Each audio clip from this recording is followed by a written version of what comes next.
the Around the NFL podcast. Doesn't really understand NFTs. From the Chris Wessling podcast studio, it's Around the NFL. I'm Dan Hanzus. I got heroes. Gregg Rosenthal, Marc Sessler, and one of the busiest men in the building right now, at least front-facing, Patrick Claybon. Thanks, Dan. But I think, legitimately busy. You've been here every day anchoring the live NFL Now coverage during a very busy and vital week on the NFL calendar, and we thank you for that. And I appreciate you guys, and I appreciate you acknowledging all the other people who are also grinding all the time. And Mark and I were talking about this. You guys talked about it yesterday on the pod. We're all gearing up for the thing that's happening already right now anyway. But it's fun to do. Looking forward to Sunday. I have to tell you, from a Jets angle, Dan, that I was here earlier today and talking to Claybon. He is busy. He's doing TV also. I find this is a skill that you have that I don't think anyone. You're constantly tweeting while on television. I think people have questions about that. That's pretty good. But he was deeply embedded following someone named Crack Rock on Twitter today and walking around the newsroom. Who is Crack Rock? It's at Crack Rock, CRAKROK, and you can, Patrick, explain what Crack Rock's case is. Yeah, well, we've been looking for insight into Aaron Rodgers, and apparently this is the Twitter account name, Crack Rock. This is no linkage whatsoever between the owner of the Jets, but Woody Johnson is having a nice lunch in Florida. Crack Rock is sitting right next to him and is tweeting details regarding the conversation. Apparently Crack Rock is the go-to source for your Jets. Dan. At Crack Rock? That's what this is? Yeah, CRAKROK. Well, yeah, I mean, in theory. Although his background for Twitter is Crack Shack, which is a delicious fried chicken place. Yeah, not a blue check mark person. I had my 40th birthday. This is more Shack. Crack Rock discussion than I would have. Shout out We're to giving Ronald him Reagan. a lot of pop. It's a lot of pop. Too much is, pop, I would say. Is there any evidence that Crack Rock is actually telling the truth? Well, beyond Crack Rock, no. Read one of the tweets. Let's get in. Well, why don't Patrick should? This is his beat. But I purely just thought that Crack Rock is the name was funny. But now that I've been put on the spot, let me find. Because this has been a very, very stressful 24 hours for Jets fans. There has been going to get carpal tunnel from just refreshing my Twitter feed. You want to be there when it happens, one way or the other, and it feels like it's on the precipice of going down. Like the latest now is that it seems like everybody is down with it, and it's more about making it work financially, which, again, they're in the red zone. This cannot get bogged down over a few $1 million. Easy for me to say, but that can't be the reason this doesn't happen. If Rodgers wants to play on the Jets and the Jets want Rodgers, they have to figure out a way. It's tricky because take it away, Crack Rock. They don't appear to be competing against anyone else, which in theory would provide good leverage. But they also have the time of they want to get this done sooner than later, and that they don't really have any backup option. The operative tweet from the aforementioned Crack Rock is, "It's happening. Aaron Rodgers is going to sign with the Jets. Woody left the owners' meeting to get this done. He had lunch and left in a hurry. And then somebody said, 'Do you frequent Breakers?' Going there in May and had my wedding there." And he said, "Yes, I am. No finer hotel in the world." And then he tweeted a picture of Woody Johnson having lunch 2 tables away from him. That's pretty solid right there. We don't know the timing of the photo taken, but that is unquestionably Woody talking to another older man who is not Aaron Rodgers, though. And doesn't look like a major figure in the. Well, Rodgers is in California. That's not changed. That's in Florida. Yeah. I wasn't familiar where Crack Rock was. The actually. break. This is before Woody got on the plane to fly to come to Malibu to have this discussion with. So Aaron that's Rodgers. where we're at. Basically, wait, Rodgers is in Malibu? He was when the Jets met with him. Oh. Yep. I mean, maybe we need to look in the mirror. Who needs to be breaking this story? It's just up the road. Let's do it. It's very possible. It's a bit of a hike. Let's spend the weekend. You could have knocked on the door. I'm a little closer. I mean, I'll just drive up and down Malibu looking for Aaron Rodgers clues. So we will continue to track what's going on, obviously, with Rodgers and the Jets and everything else as free agency approaches. The legal tampering window opens up on Monday, and last time you heard from us, and I know we're giving you a lot for the ears this week, but that's the drive. That's the drive to be successful and give the people what they want. We're just going to keep giving you content that we hope is high in quality and entertaining. It would be wrong of us to give less. It would be very wrong to do an around the AFC in 48 minutes and not do the NFC. Although I think that happened once.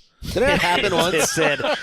And it could have happened this week if Aaron Rodgers, news broke 20 minutes ago. But very disrespectful to the half the league National Football Conference. What if particular NFC fans yes, very getting upset with you guys? Highly disappointing. All you talk about is the AFC all the time. Very on brand for this podcast. But we're going to hit the NFC and all 16 of its teams right now. Let's go. Let's do it. Graver, let's roll.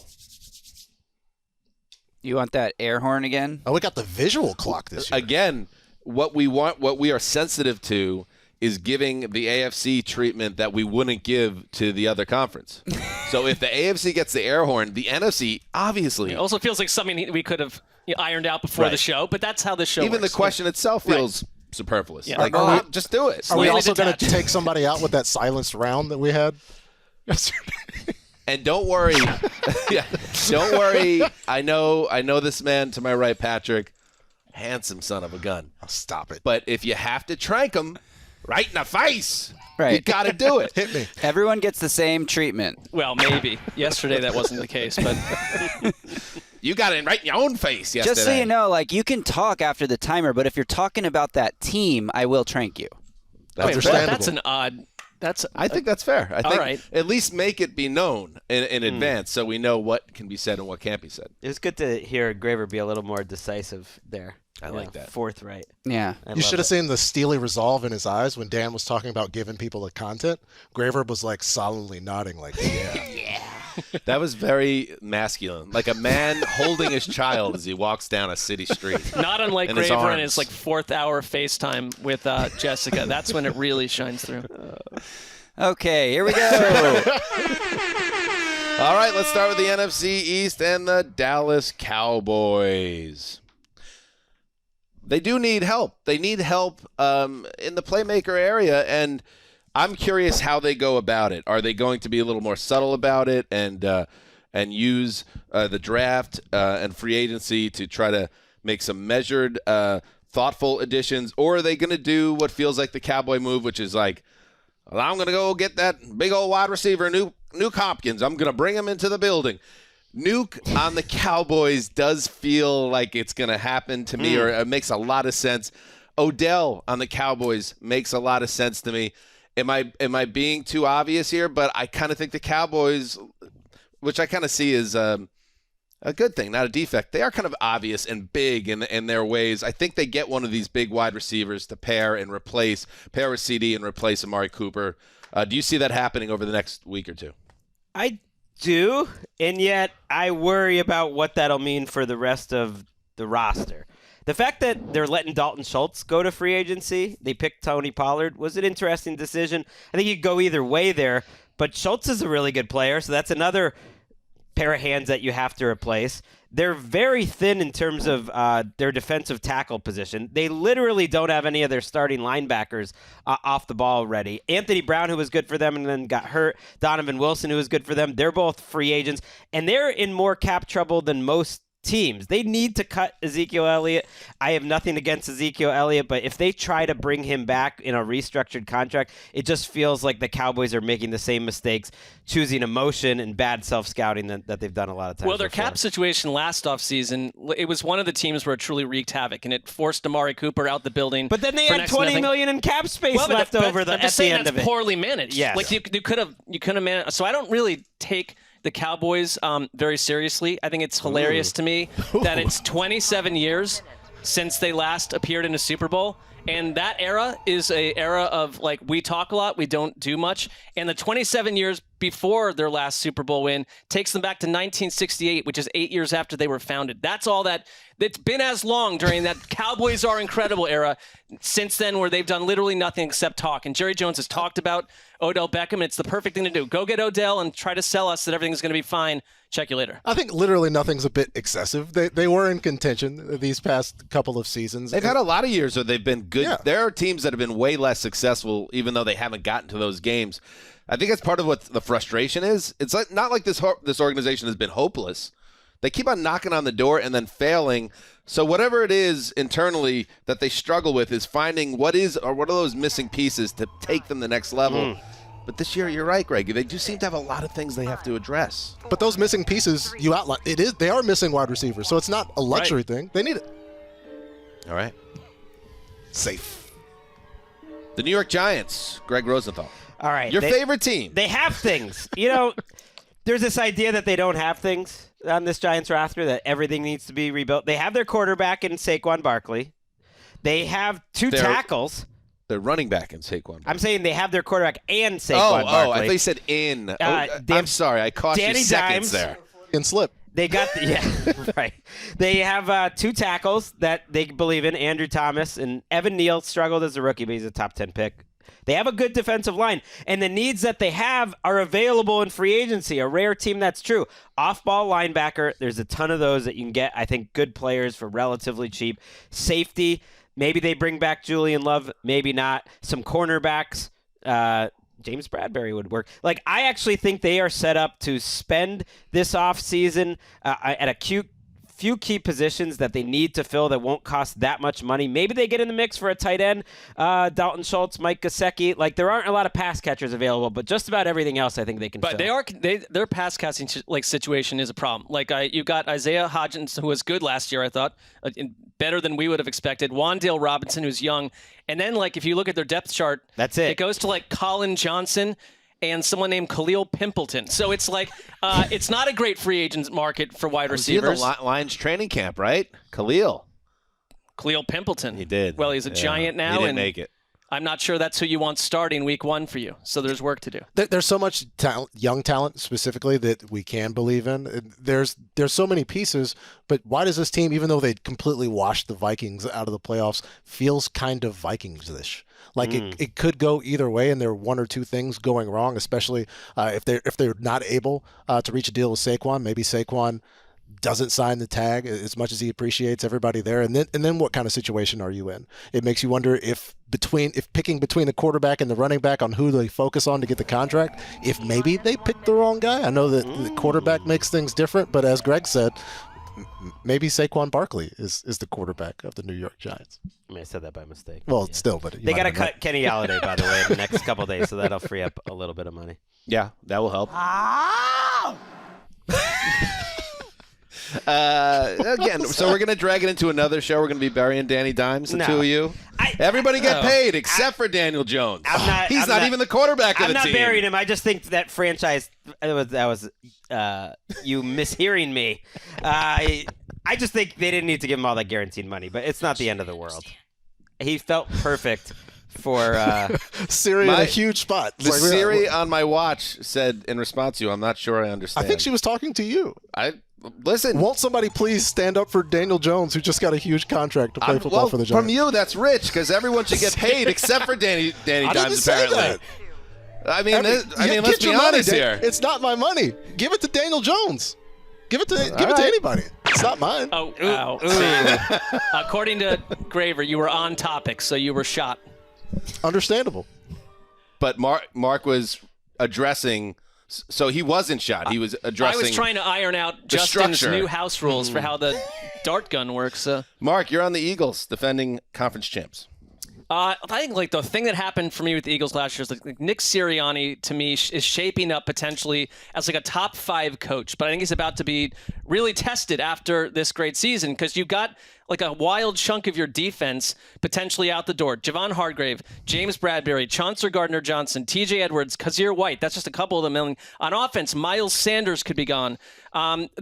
You're losing a ton of people. You also lost both your coordinators. And I think it's some teams, this seems to happen to them over and over, and they find a way to get it done. I think with Sean Desai, that is a good hire. Brian Johnson was in building and has been working with Jalen Hurts since he was 4 years old. So in a way, I kind of look at all this change and say, I trust Howie Roseman. I trust the Eagles about as much as any team. That guy in the NFC. But I would say there is a lot to do suddenly in terms of restocking the shelf and keeping things smooth. Are any of you concerned? I think you made the way you set it up was great, Mark, because we all believe that Nick Sirianni not only deserved the jobs that turned out, but is good at it. And then remember we talked with Baldy during the playoffs, and he was like, what makes this guy, what makes it work? And he said in part is he has this incredible staff around him that allows them to approach the roster and the team in a lot of different ways. This is going to be a real test now for Sirianni, and they're going to pay Jalen Hurts perhaps. The roster is going to be different. The coaching staff is not going to be the initial guys that he handpicked. I guess we'll learn a lot more about whether he's an elite coach or not in the years to come. Yeah, you can definitely see it just in the way that those guys talked about Nick Sirianni when they got their respective head coaching jobs. Like, they really appreciated the things that he did for them and how they set up. And so much of it was because of how aggressive Howie Roseman was coming into last season. The question is now, how aggressive can you be in free agency when you've got all of your guys that came so close to winning a Super Bowl? You can't necessarily pick in place when there's that connection with the city, with these players, with the team, with guys like CJ GJ, Hargrave, going all the way down the list. Like, you have to pick at some point, and I think that changes the process a little bit. I think they could prioritize Gardner Johnson or Bradbury, keep one of them. They'll probably keep TJ Edwards. It's a painful year for them because I think they'll say goodbye to Brandon Graham and Fletcher Cox, and those are OGs. But I trust no front office in the league more, to be flexible. I'm just curious, where they prioritize. I don't think they're going to sit back and just watch people go out the door. I think they're going to be aggressive going after some of the bigger names in trades, in free agency. I'm not sure where. History tells us with the Eagles, it'll be on the defensive line maybe to start, and maybe the offensive line if Kelsey ends up retiring. We still haven't found out about that. And it may get all the way into training camp where a situation opens up like the one in New Orleans did last year, and they get a really good player right before the start of the Or season. A.J. Brown before the draft when you were going to try to get Allen Robinson, but the Rams outbid you. That worked out quite nicely. Timeout. Whoa. I'm going to add to the Eagles here.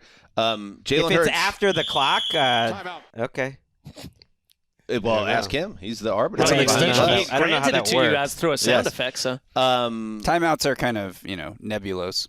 I hear you on that. Wow. Jalen Hurts under contract for the 23 season at $4.2 million. Obviously, maybe the biggest deal in the league right now, considering what he brings to that team.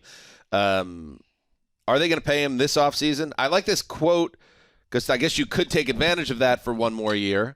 And then things could start to get sticky depending on how that year progresses. But this is a great quote from A.J. Brown. Listen, he was on the Raw Room podcast. Listen, I love Philly. If you do not pay this man, just ship me off wherever he finna go. So you talk about pressure. Howie, get it done. I mean, they are going to pay him. What is he talking about? I don't know. They're just making sure. Yeah. Just put it out there. It sounded like Howie Roseman at the Combine was ready to give a contract worthy of him. I hope that they're experienced paying Carson Wentz after 3 years because they paid Wentz a year early, maybe 2 years early, considering he had a fifth-year option. So you don't have to pay Jalen Hurts, but I think they will. Yeah. Helps even up the books a little bit. Lamar Jackson should have maybe figured this out a year plus ago versus now. Or the Ravens. Time in. The Commanders. Patrick Claybon. Let's get it. So Eric Bieniemy comes in. Sam Howell going to be the starter. My question is, and I'll get to it quickly so we can have so much time to talk about the Washington Commanders. How much Sam Howell do we get if he's allowed to have his experiences, his struggles, his trials and tribulations on a team with a very good defense? Jack Del Rio and company figured out how to get 11 guys on the field at the same time at some point during the middle of the season. How much time does Sam Howell get to struggle before they go with whatever veteran backup they bring in our nation's capital? Well, I'm not totally convinced. A lot of commanders in Washington, D.C., in the Pentagon. There are in the pure Pentagon. It's a pure building. I'm not totally convinced Howell has that job at all, just because of the way that Rivera's said, if a veteran comes in and beats him out, so be it. And I think the draft is a real option for them. I know that the last place the Ravens would want Lamar Jackson to go is 35 miles away in Washington, D.C. That said, I mean, it's they should be a competitor for everyone. I think they're if you're Ron Rivera, you cannot just at this point float out Sam Howell and hope it works because Ron Rivera has not really had a quarterback this entire time. And it's all this goodwill because he does all this extra work around the building. We got to win games at some point here. Well, he looked very intriguing, Sam Howell, in that game. And I think that matters. I wonder how Dan Snyder's situation affects how decisions are made this offseason. Like, you have an owner who is supposedly trying to sell, but there's some question whether he is and whether the NFL is trying to force him out. Like, they would be a logical team to pursue Lamar Jackson. But if not that, they do have cap space, and they would be a logical team to be aggressive for a guy like Orlando Brown, let's say, or other names at the top of the market, because they're the Washington Commanders. That's like what they do. But how does Snyder's issues like affect all this? I don't know, but I think it's a pretty good question. Yeah, especially because I asked it. You did. Yeah.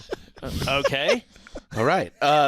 Yeah. Hell yeah. It's typically around this point in the episode when the LSD hits with Gregg. Right. And then everything goes absolutely nuts. I was trying to make fun of of myself. I said I think that's a good question, and then I was like, well, that's ridiculous. So you doubled down on it. I wonder if the ownership thing is going to lead to the organization just kind of keeping their foot off the pedal this year, and that's great for Howell because that would give him an opportunity. It was reported last week by ESPN, for what it's worth, that Taylor Heineke is still in the mix, potentially as the guy they bring in to be the backup, which would be, I think, very good news for Sam Howell. He's a free agent. Yeah. Yeah, it'll be telling who they go get. But we'll see. I mean, he was the 5th-round pick of the 2022 NFL draft. Now, I understand the guy in San Francisco did very well as a late-round pick, but you going to really pin a season on someone that you took in the 5th round? Big chance. According to Spice Rack, first-round talent. There it is. Let's move to the NFC North. The Bears, when you look ahead to their free agency, they need, everything. They have so much work to do. The question I have is, here's what they have. They have the most cap space. They have the number 1 pick, and they have the luxury of trading that because they have a QB that they believe in. And when you factor in the money and the picks and the potential selling that draft pick for even more picks, there's an opportunity here to have a really fast turnaround if you do this right. You have these next couple months are huge for the organization. Every Bears fan knows it.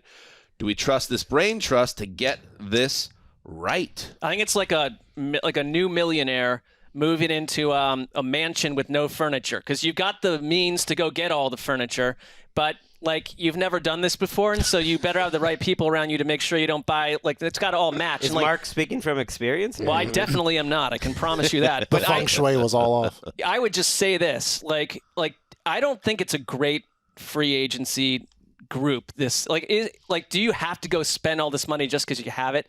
I don't like when I feel like the Dolphins have done that 4 or 5 times, but the Bears have it. They have to do essentially.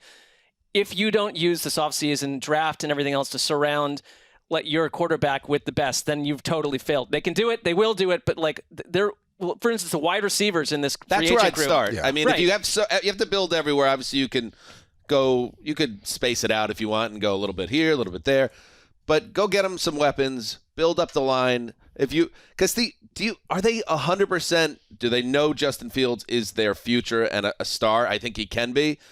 Give him the guys. Don't waste his rookie contract and be going into next offseason and be like, we need to get this guy some weapons. I think that's a place to be aggressive, building up the offense. Do you think that they actually do think that about him? When all the chat early on was we sat him down, we talked to him, here's the process. We're going to see if there's a quarterback we like better. That's not how you talk about Patrick Mahomes.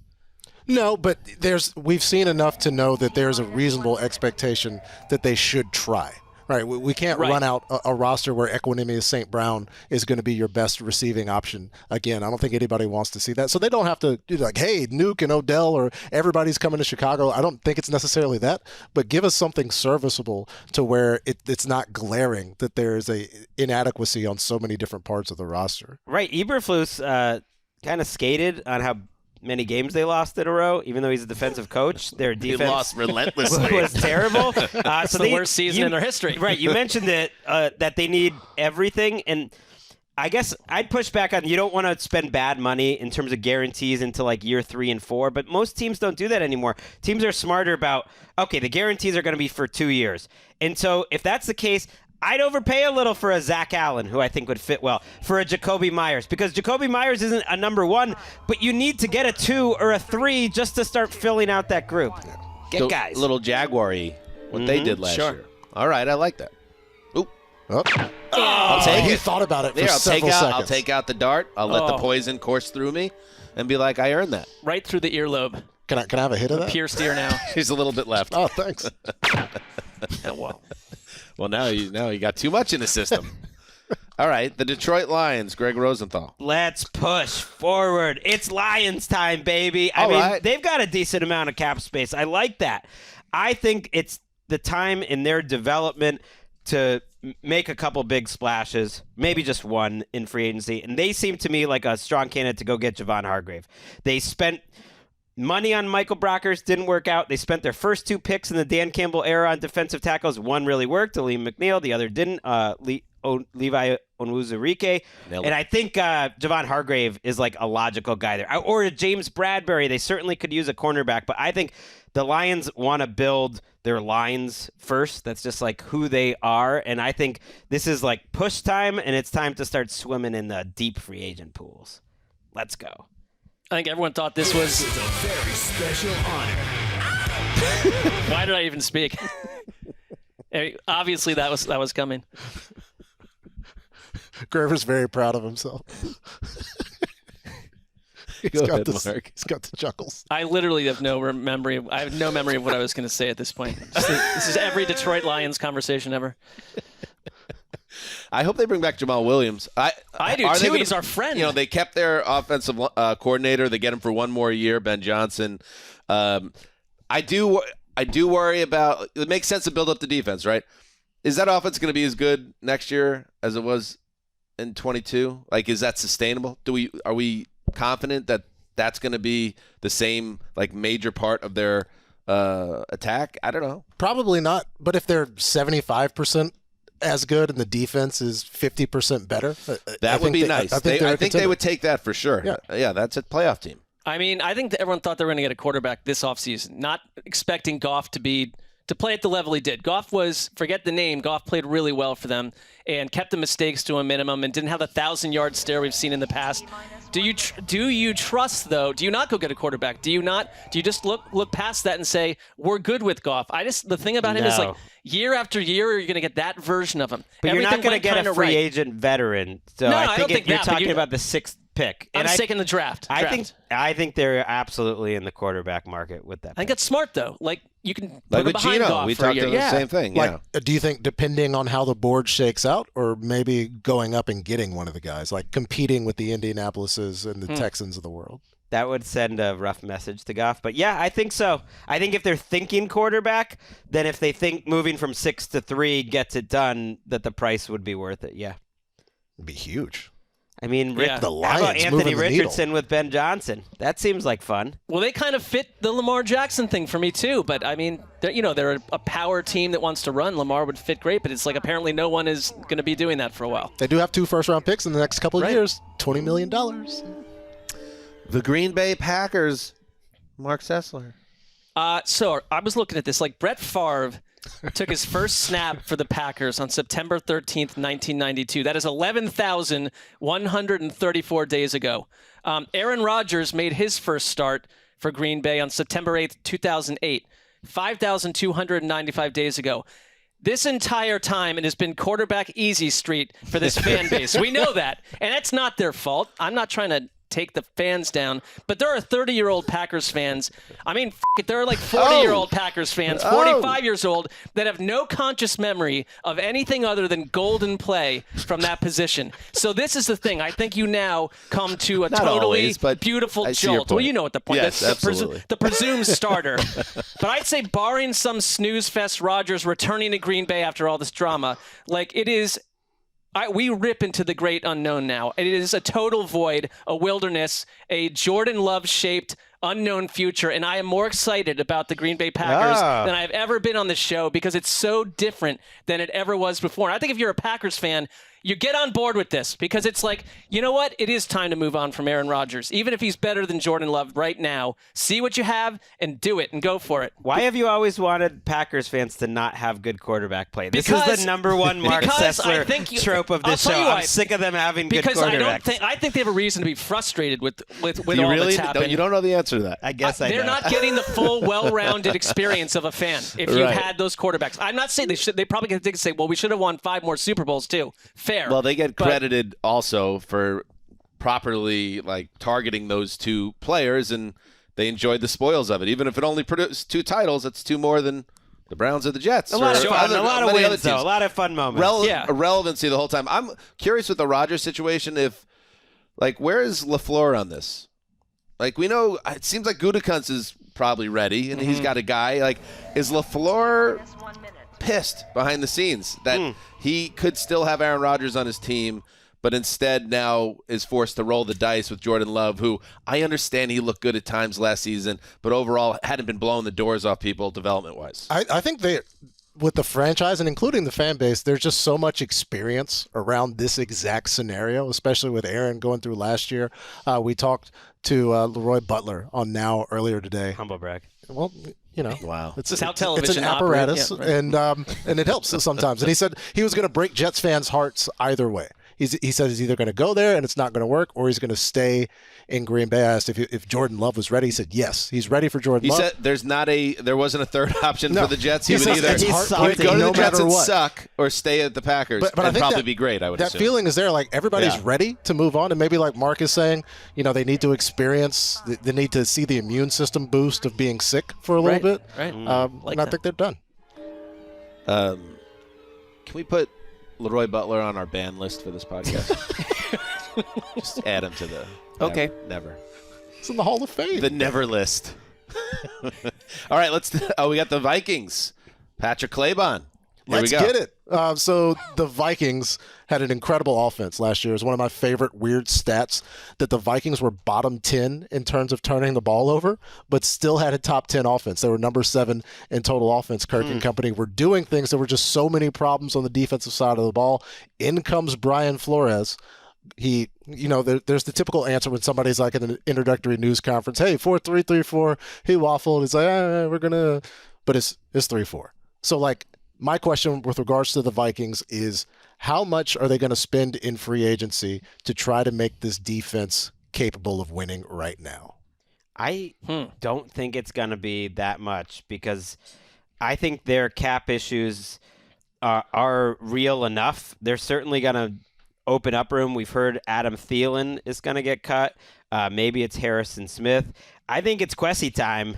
I don't know if any GM has a tougher job than Kwesi Adolfo-Mensah this offseason. They kind of remind me of the Raiders in the NFC in the sense that, like, the expectations are going to be high, but, man, they have almost no areas on the team where you couldn't see them turning it over. Like left tackle, like the tackle situation looks pretty good. And other than that, like including Kirk Cousins, do you extend him out another year? Because if you don't, his number is very high. Yeah, I mean, they have $18 million. They're in the red with effective cap space. So the Thielen thing feels imminent. Other changes, it's a tough building situation. And I think it's Kevin O'Connell, too, because Kevin O'Connell, like by all accounts, good first season. Like it felt different than the Zimmer Vikings teams in a lot of ways. Tall, good-looking, former quarterback, so that's probably part of the deal. But, like, I mean, so much went right at the end of games for them, or the way that all these metrics that you know the fall-off is coming. But on top of it, to your point, Patrick, like it's like they actually have holes and they're missing things. Yeah. I do think that Brian Flores, though, is going to show once again that I think he's an awesome coach. And I think that defense will obviously, they can't be worse, but you're going to get a Brian Flores-esque version, and that's going to be a boost for them. And maybe the offense doesn't have to do everything at the end of games. Better coaching, better players, you'll get better there. The one, Dalvin Cook hasn't really been talked about on the show much, but he, according to Kevin Seifert at ESPN, if he wasn't having shoulder surgery, he would be cut most likely. So that kind of tells you a little bit about maybe where he's at in his career at this point, but also, again, Minnesota and the salary cap and how they're trying to give the roster a little bit more balance. If he gets cut and then fails a physical, they owe him an extra $2 million. So that's perhaps keeping him on the roster. Alexander Madison, his backup, is a free agent who I think would be a nice pickup for some team, maybe as a split guy or a starter. But yeah, a lot of starters are free agents. Dalvin Tomlinson, Patrick Peterson, Chandon Sullivan, Garrett Bradbury. It's a lot. I think Dalvin's a must. What do you think? Dalvin's a must. Ooh. Are we going to get... Yeah. Man, slow trigger figure. It's all over there. He's a must what? To bring back, just on the defensive line. Sorry. I'm losing consciousness. Sorry, buddy. I really needed to know. I'm sorry. Give it to us! Wakes up in the middle of the NFC West segment. Oh, yeah, there's multiple Delvins. I just realized that. All right, we are going to take a break and then tackle, the NFC South. All right, we're back. Let us head to, give me a little air horn, just to get some juice into the NFC South. Let's juice it up.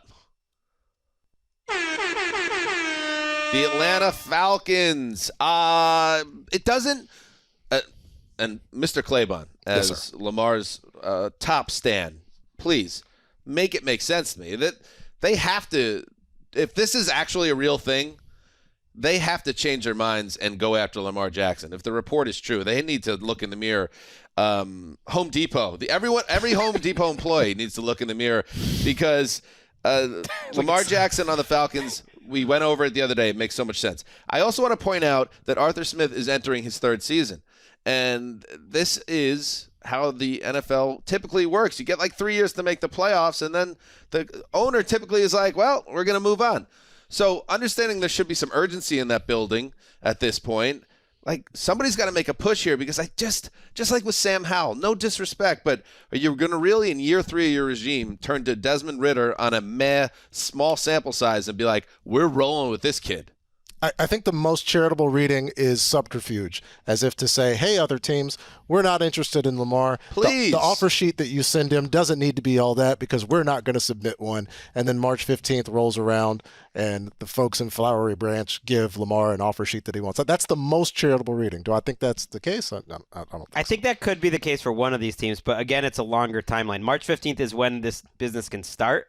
And we heard some reports, agents saying, look, if we were Lamar's agent, we'd be tampering the hell out of this. It's like, okay. Coach put me in fourth quarter. I don't lose to one state. Okay, throw a ball great, over the mountains.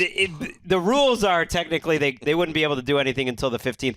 My conspiracy theory was that they are going after Ryan Tannehill.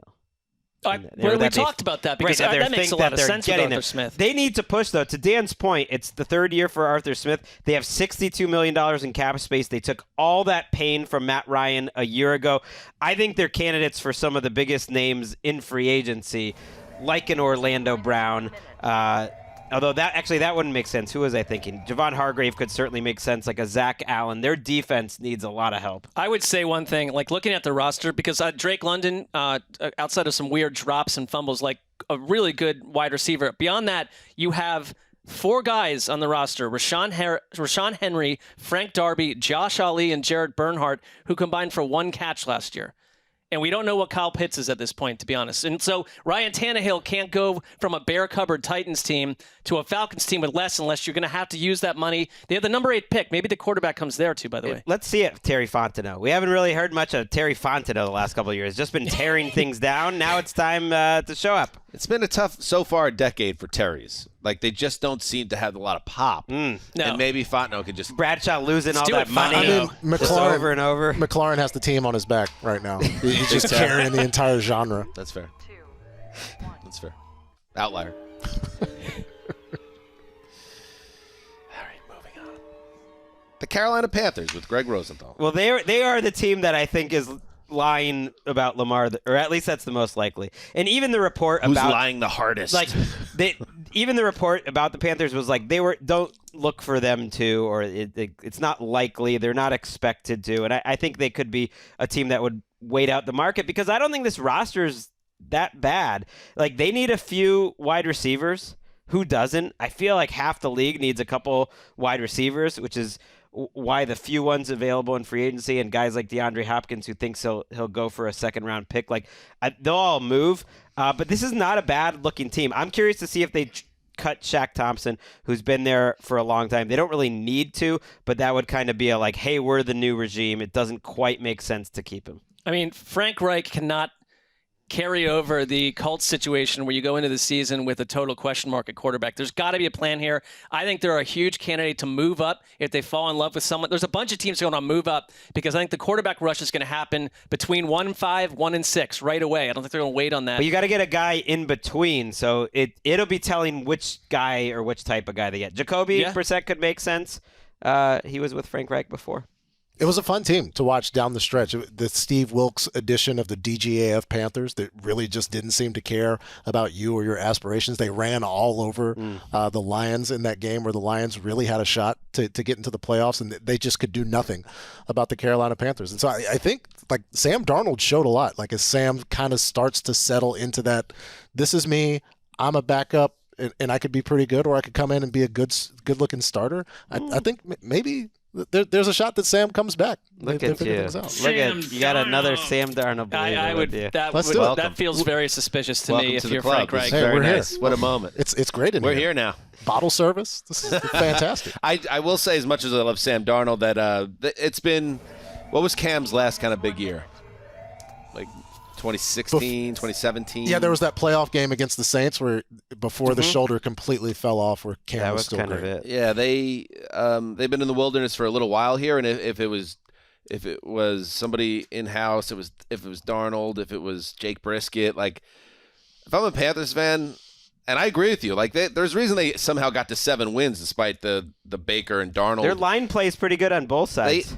If they kind of get aggressive and get someone exciting at quarterback, I think, as much as I love Sam Darnold, that perhaps that's the way to go. Like make a splash, but the 7 wins is kind of annoying that it puts them outside that premium draft pick position. And then do we want to trade up the board and give up assets? That's a decision they need to make. So David Tepper, who has not succeeded, but gone after big names offseason after offseason, suddenly sits pat with someone on the roster right now? I don't think so.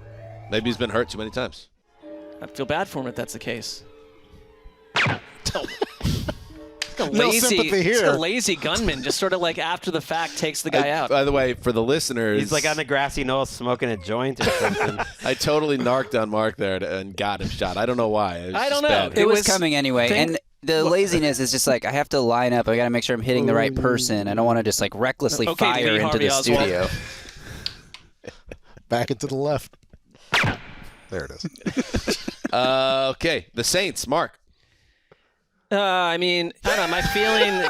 No, I just like. It's gonna be your Pelicans rant. No, this is like where I was just like writing this out, thinking about them. Like my feeling about them is that they just sort of. We talked about this with Derek Carl, but they sort of just are right now.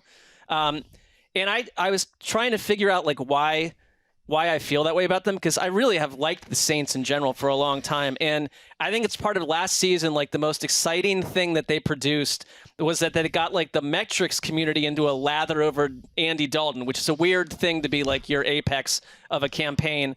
And like Dennis Allen's, I thought Blue Ribbon was essentially nobody was excited about Dalton. No, I threw out some love here and there. I was the only one. I was the only one. But doing like QB Index, like every week I look at like it's like Andy Dalton just kept rocketing up the board as if he's like Y.A. Tittle. I get it, but like on your own index. No, I mean he did. I put him lower than the metrics community. Y.A. Tittle, more like Y.A. Titty. Hey, wait a second. What was that about? Greg is unhinged right now. now. LSD has settled in. It really has. Yeah. And deep into the bloodstream. This is now becoming an intervention. 420, bro. But I know what annoys me about them, and I think it's like I don't know him personally, but it's like Dennis Allen, and you mentioned this, like the Chauncey Gardner-Johnson split. I think like that would not have happened with Sean Payton in there. And it's like Dennis Allen is like this active walking advertisement for the value of Sean Payton.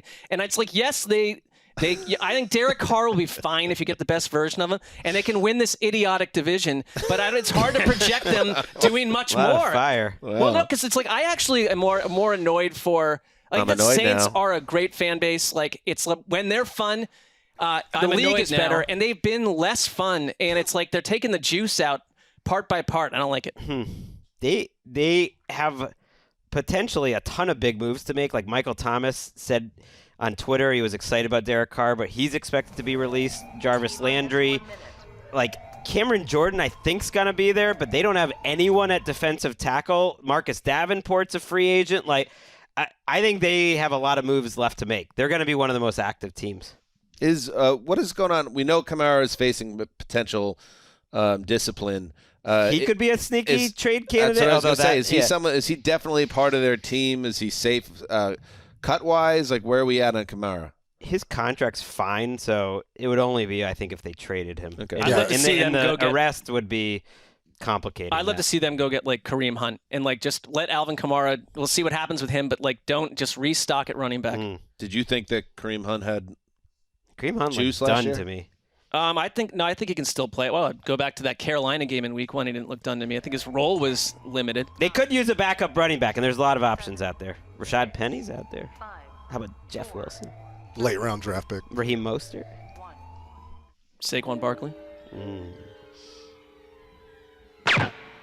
Wait, I kind of like that Saquon Barkley going to the Saints. He's a franchise tagged. I was going to say Mark could have just been acknowledging the existence What if he simply of Saquon? refuses to play for the Giants and they end up trading him? That can happen. There could be a tag and trade. I can see Saquon saying, forget that.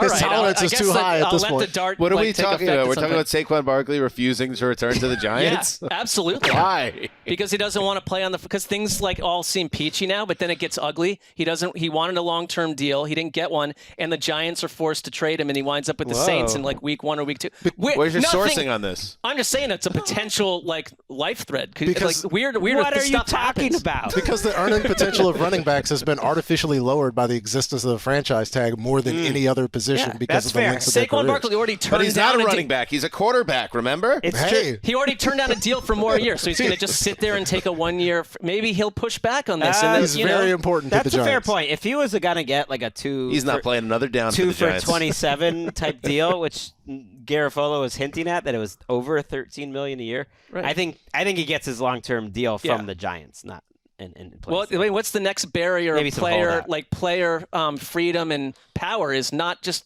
playing on the tag, saying forget this nonsense if you're going to undervalue my tag, my tight end or a running back. It didn't work out for the last guy. It did not. That's true. I'm doing all the things you're doing. Tampa Bay Buccaneers, Patrick Laybon. So clearly there is a void, not just in Tampa, but in the entire NFL, as we all have to solemnly accept the existence of this fact that he's gone. He's not coming back. He's firing back at people on Twitter saying that it's not happening. And so this team was positioned to still contend. They were holding the things together with duct tape. They brought everybody back, and it didn't work out. Now they're hemorrhaging guys who had success. Leonard Fournette is gone. We wonder what the future is going to be like. Dan was entertaining the options of maybe Mike Evans heading to Dallas. But let's say Levante David's hitting free agency. He's a great Jamel playmaker. Dean. Let's say they keep everybody. Are there enough pieces remaining from the Brady era to bring in a veteran quarterback and contend in 2023? Can I ask a question? Yes. When you watch the Bucks, did you feel like Brady wasn't no longer elevating them, but was he making them worse, holding them back?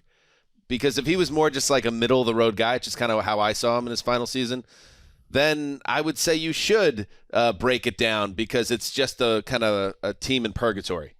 But if this team still has upside, okay, let's do it. But I don't think they are. I think it might be time. Some of these guys are getting older now. They're in a rough spot this offseason in particular. They're $52 million in the red, and part of that is that they took this $35 million Tom Brady dead cap hit. And so trying to keep like Jamel Dean, Levante David's going to go make money somewhere else, but it's like I'm not sure it's as easy this time around because remember like the phenomenon with the Super Bowl winning Bucks was like no one was a free agent, everyone was returning, and that happened almost 2 years in a row. And it's like they keep talking up Kyle Trask, which it just sounds like they're trying to sell us on this is a year where we gave you Tom Brady, now you're getting Kyle Trask. We'll see how much fun that I creates. hate it for Todd Bowles. Their defense was pretty mediocre last year. To answer your question, Patrick, I think the answer is no.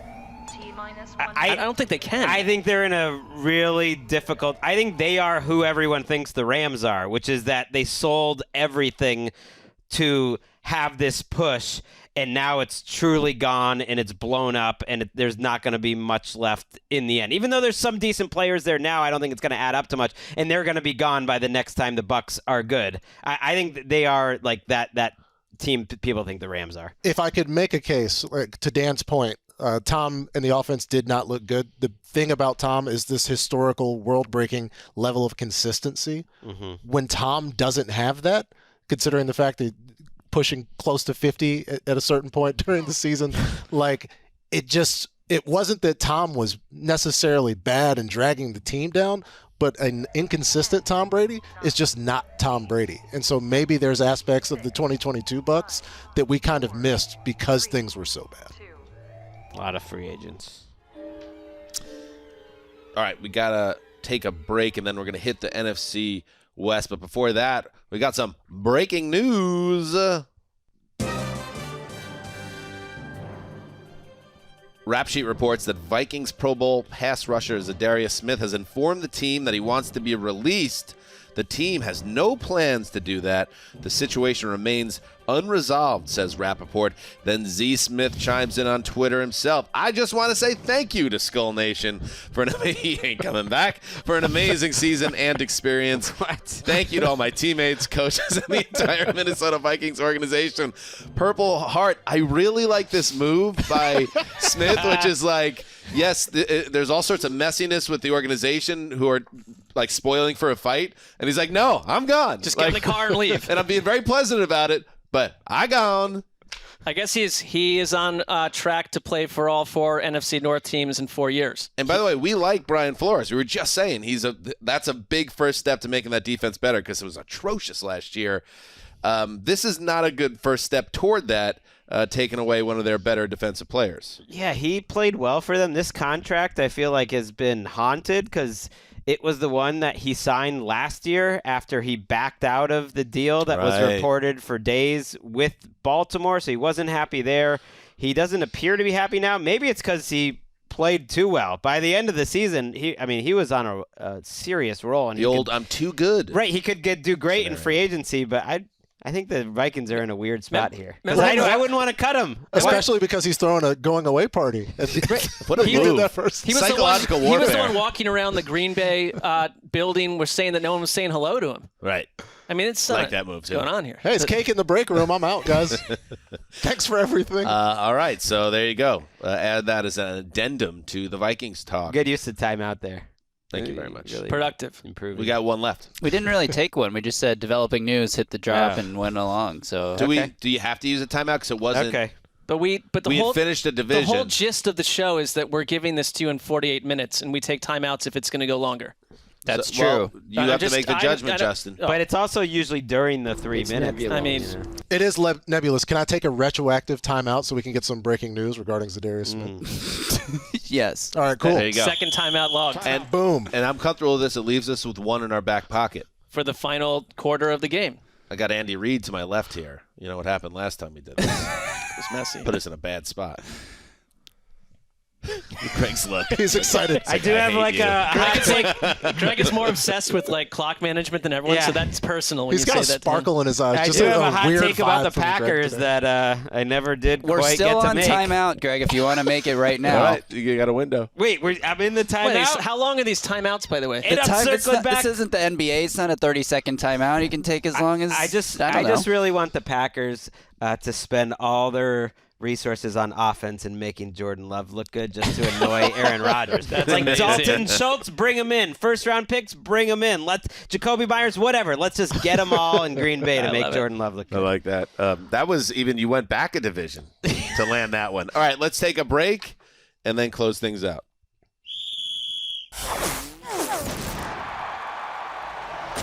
All right, we're back. Let's move to the NFC West. The Arizona Cardinals. Part of me just wants to spend 3 minutes talking.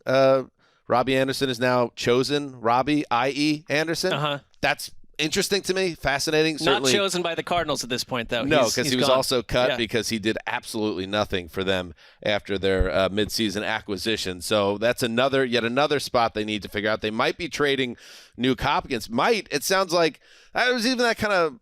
I don't know what's going on with the Cardinals. It's like they've already agreed to terms on the trade that they want to make in the future.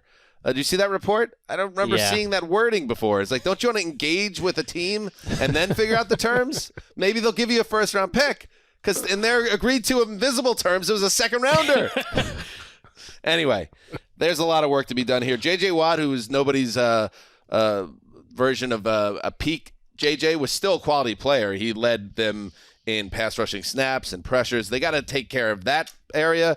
You're going to have to get new playmakers around whoever's at quarterback, and just a big job ahead of Jonathan Gannon and a new brain trust there. I mean, if you're they had to have told Jonathan Gannon, or he had to demand it. Like, it's a freebie year because they're in as bad a shape as any team in the NFC. The only thing I like it for him, what I would like a little bit is like it could show you it's not going to be Brian Dable, but maybe you can do a lot with a little and show us why you're a special hire versus like the Cliff Kingsbury thing was so toxic by the end that he disappeared to Thailand and I'm not sure he's ever returned. But Gannon, like, why not come in and be like, we get it, everything's evil here, but I can make something out of it.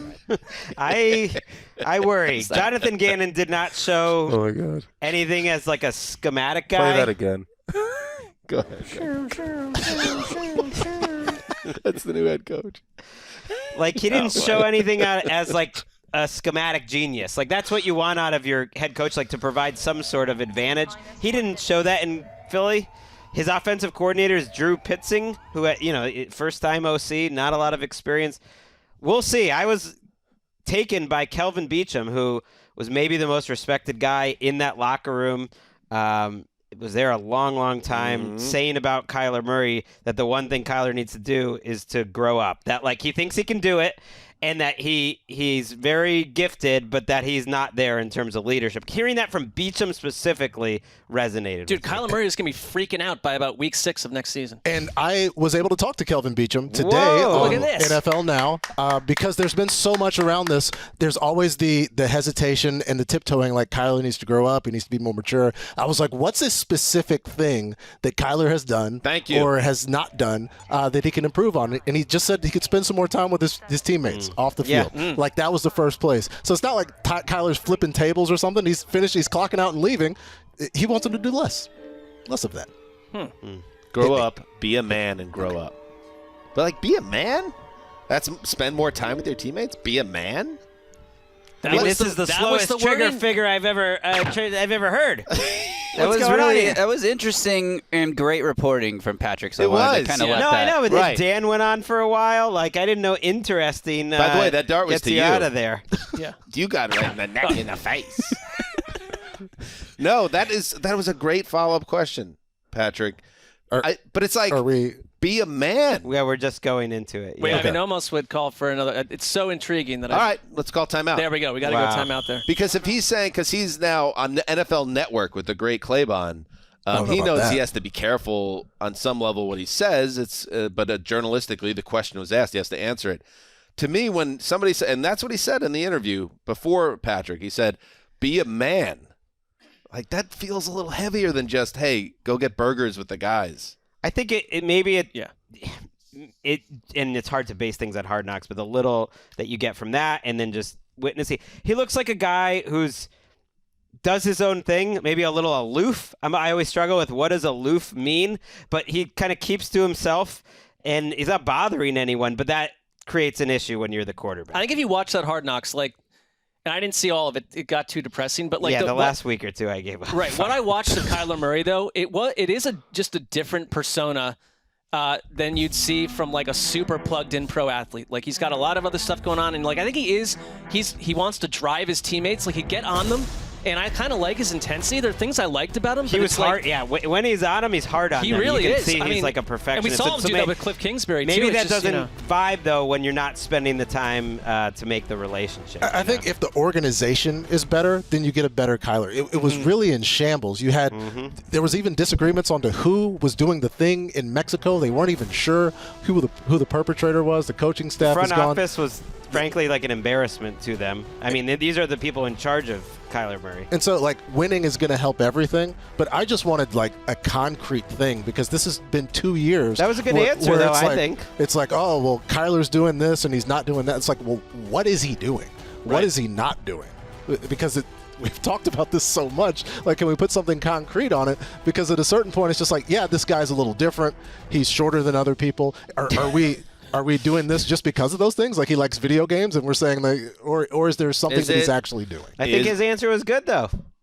Spend more time. Spend more time. But maybe that also means not just to the players, but spend more time like the other big-time quarterbacks do in terms of preparation. Which the team literally put into his contract. Literally. I mean, I think there's this global – he's so talented you don't move on, but like there's a global issue or a concern about the other aspects of Kyler Murray. He is an incredible athlete, and that's not just football. And that's why I was so excited. And Walker was excited to get the number 1 jersey again on his baseball team because he's the smallest guy on the team, and they give it to the smallest guy, and that's for Kyler Murray. And oh, by the way, he happens to be on the A's, so he's got the Kyler Murray A's uniform, number 1. How about that? Doing it for the short folks. Not that he knew that That's at the smart time, to but get he the does like smallest- Kyler. He did do it for Kyler. Like the smallest child should get a single number He likes versus like Kyler a big. running That's the around. way it goes, though. The extra smalls are 1, and it goes up that way with these. So, is his favorite player is Kyler? Is that what No, you're but saying? he likes him. He likes that he's shorter and runs Does he around think he needs to be a man? athletic. I don't Does think he Walker knows have about the issues? off-field issues. I didn't realize that like little leagues were organizing numbers off of Kyler Murray's non-pro baseball career. Like, I just thought it was like a little Well, what? extra Like- because there's a picture of Kyler in that Oakland A's number 1 too. Yeah.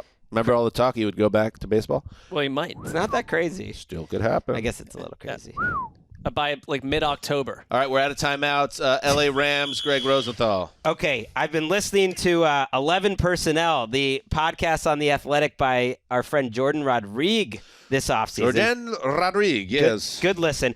And my takeaway from Jordan's takeaway, who knows a lot more and talks to the people there, is that it's really not them blowing it up. And Les Snead spoke about this on Thursday. They're calling it a remodel. If they were blowing it up, Aaron Donald, Cooper Kupp, Matthew Stafford wouldn't be there, and they're making it clear we're building around these guys still.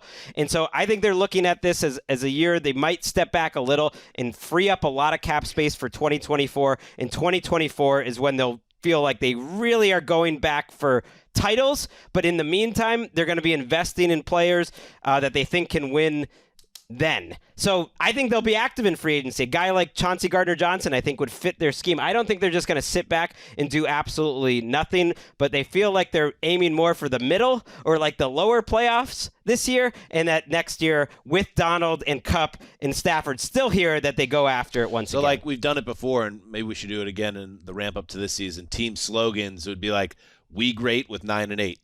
That feels about right. 10 yeah. and 7 would be heaven. Yeah, I think that's it. But it's not like That's they're fine, though. You right. know, They're you not know. the Titans or they're not the Cardinals where they're just blowing it up. They want to get back into the winner's circle. All right. Unveiled shot fired behind the glass. What happened? No, That's the it's fine. Titans. I just immediately threw them in, which is unfair. They were That ain't right. in the Well, playoff that's mix until like the I end. hear what you're saying, Greg, but I mean, I do. This is an LA thing, but like I'm driving around in my car listening to this like one sports radio station that's about every LA team, and there's like no like actual angst over what the Rams what happened to them last season or what's going on now. I know that like there's certain people that are plugged in, but it's like where are the Rams fans and all this? Like I would be a little bit annoyed with what's happened over the last season was an absolute no-show, and you keep taking people away, telling us no, we're not taking a step back. I mean, if anything, it's at least a 1 year or 2 year surrender. I think it's a one. I Last think year it makes wasn't a sense. surrender. It was just a flop. Last year everything went wrong, but like a lot of this stuff, like you went into the year with an offensive line that if they're good self-scouters, like you would have known that offensive line was a disaster. My takeaway from Les Snead's availability today, he said that Cooper Kupp, Aaron Donald, and Matthew Stafford were weight-bearing walls for the franchise. But there's a wall missing there. And so what's the plan with Jalen Ramsey? It's tough for me to believe that Jalen Ramsey is to be shipped, and you believe significantly that the team is going to be better because of that. No, that's why it's like a remodel. So it's like, they're calling it a remodel. A lean-to. It's a feels, lean-to. it feels like a teardown. I'm It with you. you're depends, losing a though. wall. If you're getting multiple picks for Ramsey, they have a lot of holes to fill. What is it? Load-bearing. Load-bearing. Yeah, load-bearing. They need to install a beam. Dart me. Also, it'd be good if, like, the fourth wall, Sean McVay isn't just like, I don't know if I want to be a wall anymore every 12 months. That's fair. Seattle Seahawks, Marc Sessler. Well, I mean, look at like the Rams and Cardinals over what's happened to them over the last 12 months. And I think by contrast, because you can say whatever you want if you're the Rams, like the results are the results, and we'll see what happens. But like the Seattle rebuild and team building vision is the complete contrast because they were taking this so-called year away, and it could have gotten a lot darker. They were great with 9 and 8. Right, they were, but also they came out of it with not just, hey, we're going to be 9 and 8 again. And like I think a lot's changed. Like Pete Carroll last year at this time, and previous was taking a lot of lumps in the whole Russell Wilson thing. That Pete Carroll was sort of shaped as this out of touch kind of guy that, like, that's your rah-rah Pete Carroll act is kind of falling short. Like, there's no more footage of John Schneider wandering around topless with a championship belt around his waist. All of that was in the deep past. But now, after moving on from Russell Wilson, Topless, not shirtless. Topless, but usually these quarterbacks win these power struggles. And I think we kind of viewed that might have happened with Russell Wilson. But look, who looks better than Pete Carroll? And now you've got 2 firsts, 2 seconds, a proven QB on an affordable deal. You absolutely can take a shot at a rookie quarterback, and you put that rookie quarterback into a much better environment than most first-round quarterbacks could want to be in. So I'd say hello to the best rebuilding job in the NFC, and maybe the rest of the division, with all their verbalization, could take a look at what Seattle's done. Verbalization. Well, that's what happens when you have the best draft class along with the Jets in the league. Or you have draft picks deep. too. Right. And last year that they just hit on guys that were immediate contributors, 5 of them, including 2 starting tackles. And they have free agent money to spend too. I think they could get in the mix for some of these pass rushers, defensive linemen, maybe bring Shaq Griffin back at cornerback. They need a cornerback. Yeah, if they hit on half of the players that they hit, if they hit on a quarter of the players that they hit on in 2022, then they get huge boosts from this draft. When are the Seahawks ever going to be picking 5 again? Like, in this era, it's not going to happen again, and so they could go off the board there and maybe think about the future, because I mean, even if it's 3 years with Geno, it's still only 3 years. They've got so many options; they could go either way. I'm curious where they're at with a guy that represented the previous era of the team where things weren't so sunny. Jamal Adams, who missed another full season. Ryan Neal stepped in and did very good work for them. He's a free agent now. Like, is Jamal Adams' job safe with this team? Is he someone they still expect to be a major contributor? Because on paper, that could be seen as another big addition for this team if he comes back and is the Jamal of old. That's a great point. I think he would be difficult to get rid of because of the contract still. Because I was thinking, like, they could be a Jesse Bates team. And then I thought, okay, I don't know if that makes sense. They're paying Diggs. They're paying Jamal He has no Adams. guaranteed money after this season, but right now, it'd be like a $20 million cap hit, dead money hit. Tough trade. Let's close it out with Mr. Claybon and the Niners. Let's do it. Yet another season derailed by quarterback injury, and then subsequent quarterback injury, and then subsequent quarterback injury. We know that they're going to bring in a veteran, and they'll approach the Brock situation however they can. Hopefully he comes back. Hopefully he goes under the knife tomorrow and everything goes great and he comes back. But my question is, when do the Niners actually need to decide long-term between Trey and Brock? And why would they make that decision now? Why not have them both back and just go forward with both on the roster? Clearly, they need more than one quarterback. I'm with you. Like, they're the super rare team that sold the entire farm for a quarterback. The quarterback essentially never produced anything for them, and they're still the best team in the division, and arguably top 2 or 3 in the NFC. It's like, I don't know why you'd need to do that unless there was this kind of fever pitch for Trey Lance out there, and you just don't see that. Like, what, you're not going to get value for him, and I think it's fair to say, like, as much as I loved Brock Purdy, like, we want to see a little bit more, and before we move on from Trey Lance for Brock Purdy, but we also need to see a lot more. I want to see more from both of them. Have them compete, and then you make your decision. I think it sets up, well is strong because one of the guys is getting reconstructive elbow surgery, but you don't need to rush Brock Purdy back. So if he gets the surgery tomorrow again, let's get it done. Let's move forward. And then he's on track to be ready maybe in September. Like, you don't need to have him on the field week 1 because I think that kind of gives you an opportunity to give Trey Lance a chance. And you give him September, perhaps, while you get Purdy up to speed. And then if Lance is thriving as your number 2 overall pick, yeah, now you have a good problem because then you have a guy that played well for you last year down the stretch and this draft pick that you invested so much in. I think it would be a mistake to rush Purdy back into the lineup just because he played so well at the end of the year. That said, we don't know what they think about Lance at this point internally in that building. I think they have other issues too that have gotten looked over, I guess. They're a little thinner on the defensive line than they used to be. They used to be so deep there. Jimmy Ward's a free agent. A couple of their starting offensive linemen are free agent, including Mike McGlinchey. And yet, I want to use this time to talk about our old friend, one-time guest, Tim Kawakami, who had a report that they're not ruling out a Lamar Jackson pursuit. And that would be the team that would blow the NFL to smithereens to go after Lamar Jackson. And it's so messy. I like it. But wow. What? I mean, it's fun. It's a fun thought. He said they're not ruling it out because, like, they don't have a quarterback for sure yet. And so they're a team who's trying to win a Super Bowl. You could send, Trey Lance back to Baltimore as part of all that, or I mean, I don't know, but just the fact that he thought it was worth throwing that out there, like, okay, they're looking at it. I don't need Brock Purdy becoming a Ravens quarterback. I like Brock Purdy. That would be tough for you. That'd be a bad beat for just like season after season of like chop down fan interest. It's about you. Well, not often. That was around the NFC in 48 minutes. Well done. And you do the math there. 16 plus 16 is 32. We went around the NFL in these last 2 episodes. In 96 minutes. What's the name of the show? What the is the name of the show? Around the NFL. Beautiful. We did it.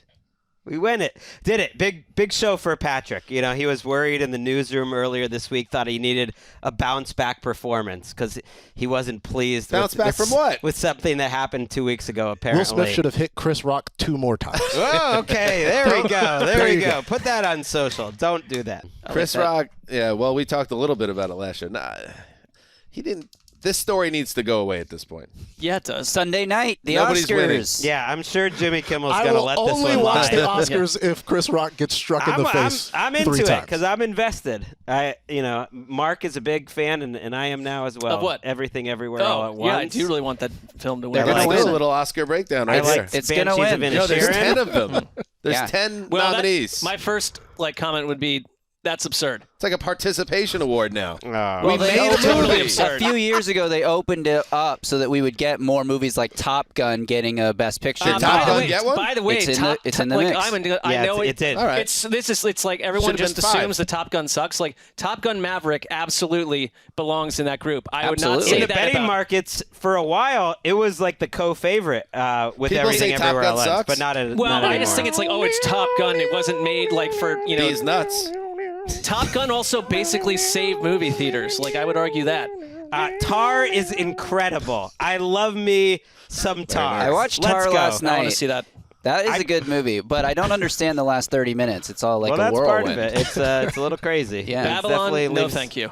No thank. Oh, really? I'm just saying Babylon. the Best Picture, no thank you. It's not fine It's for not what it up is. for Best Picture, but Well, I think then they've I listened. think he Yeah, I might think be it- up for No, director.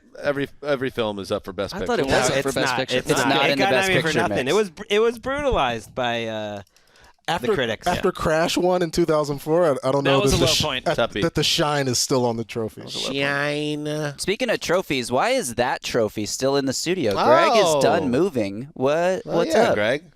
Well, that's fair. It's time. I mean, it's only been a week. It wasn't first on my mind. Graver's got a little. Would have been first Piss on and my vinegar mind into if him I today. won It's the that Lock Trophy if you're not watching on I have YouTube. yet to set up. I think I got to set up the whole garage. I think I'm turning the camera the other way. We've really got to work on this. All right. Patrick's going to check the subreddit. Oh no, he's grabbing the. He's getting the Lock Trophy. Oh, and he's giving it to me. To Greg. Thank you. Yeah, expedite this. Okay, I will bring it home today. All right. Thank you to everybody for listening. We will be back again this week if something happens with a certain number 12. Other than that, or, hypothetically, a certain number 3. Is he a 3? 8. 8. Ooh, I'm sorry. No, it's okay. Otherwise, we'll be back next week for the start of free agency week. We're planning to do a show every day, Monday through Thursday. So get ready for that. Keep up to date. Just be there for us, and we'll be there for you. We love you all. Ooh, look at this beautiful shot. It's going home That's with why you Greg. got to check out the YouTube stream. Listen to the audio while watching the YouTube stream. Where is the so we get Scorsese double tracking shot for the credit. rest of the episode? Come in front. I was told actually in my ear to lean back because I was in covering up the Lock Trophy. So. All right. Thank you to everybody. Till Monday, you know what you got to do. Heed the call.